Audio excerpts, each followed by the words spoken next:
Assalamualaikum warahmatullahi wabarakatuh.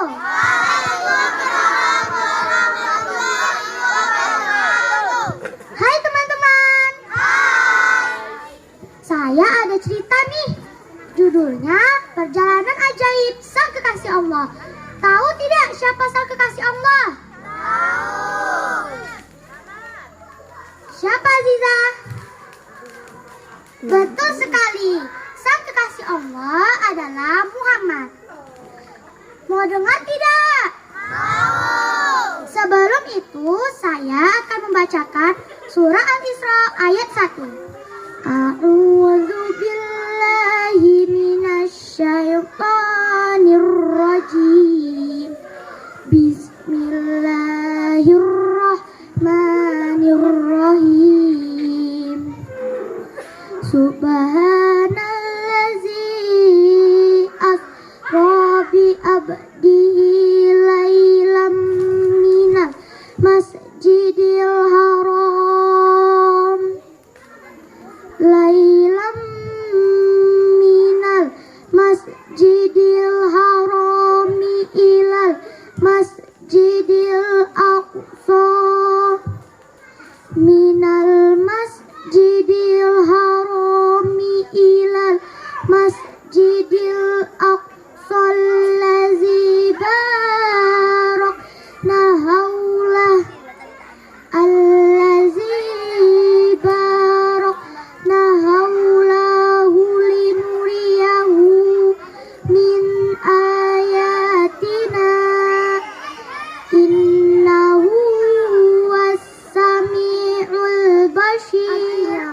Maha suci Allah yang telah memperjalankan hambanya Muhammad pada malam hari dari Masjidil Haram ke Masjidil Aqsa yang telah kami berkahi sekelilingnya, agar kami perlihatkan tanda-tanda kebesaran kami. Sesungguhnya Dia maha mendengar lagi maha melihat.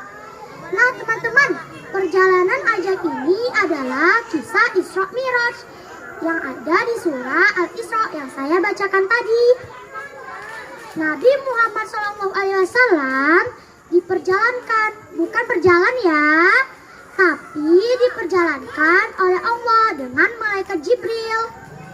Kisah Isra Mi'raj terjadi pada tanggal 27 Rajab tahun 621 Masehi. Pada malam itu Nabi Muhammad SAW sedang berada di Al-Hatim, dekat Ka'bah. Lalu datanglah malaikat Jibril membelah dadanya Rasulullah SAW dan membersihkannya dengan air Zam-Zam. Kemudian malaikat Jibril pun memasukkan hikmah dan iman yang telah disiapkan dalam bejana emas. Lalu datanglah Buraq mendatangi Nabi Muhammad SAW. Kemudian Nabi pun menaikinya. Malaikat Jibril pun mendampinginya. Perjalanan dari Masjidil Haram ke Masjidil Aqsa yang berada di Palestina. Nabi melewatkan kota Madinah, kota Madyan, Tursina, dan Bethlehem. Setelah tiba di Masjidil Aqsa, Nabi sholat 2 rakaat. Setelah Nabi sholat 2 rakaat, Nabi pun keluar dari masjidnya. Lalu datanglah malaikat Jibril membawa bejana berisi khamar dan bejana berisi susu. Kemudian Nabi pun memilih bejana berisi susu. Malaikat Jibril pun berkata, "Kau sudah memilih yang sesuai dengan fitrah." Perjalanan Mi'raj dari Masjidil Aqsa naik ke langit ke-7 dan Sidratul Muntaha.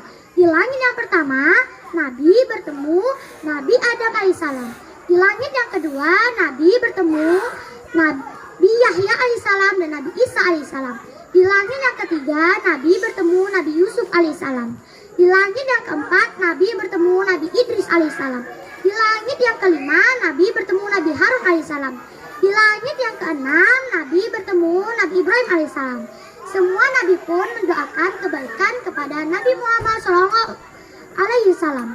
Kemudian dari langit ke-7, Nabi pun naik ke Sidratul Muntaha, bertemu dengan Allah Subhanahu wa Ta'ala. Di pertemuan ini, umat Nabi Muhammad SAW diperintahkan untuk sholat 50 kali sehari semalam. Wow, coba bayangkan. Akhirnya Nabi pun turun lagi ke langit ke-7, lalu turun lagi ke langit ke-6.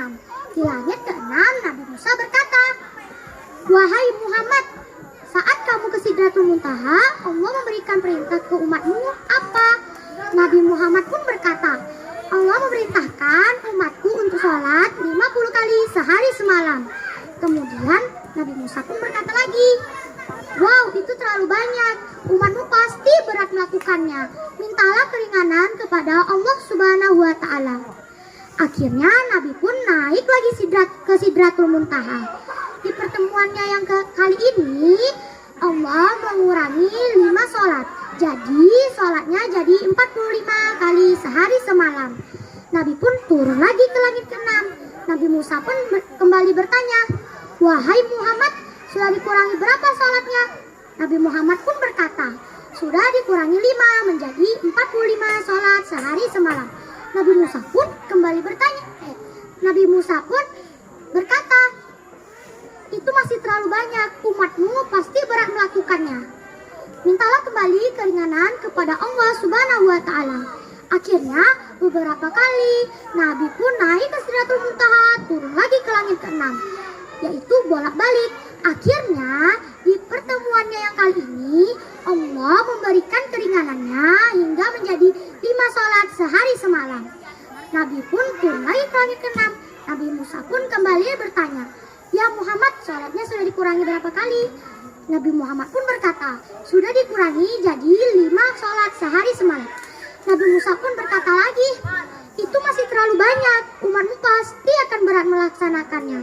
Nabi Muhammad pun berkata, "Wahai Nabi Musa, aku sudah malu. Aku sudah beberapa kali ke Sidratul Muntaha bertemu Allah dan meminta keringanan." Akhirnya dengan membawa perintah itu, Nabi pun turun lagi ke bumi. Jika teman-teman bertanya, di mana malaikat Jibril? Malaikat Jibril tidak diperbolehkan naik ke Sidratul Muntaha. Coba bayangkan, derajat Nabi kita lebih dari malaikat Jibril.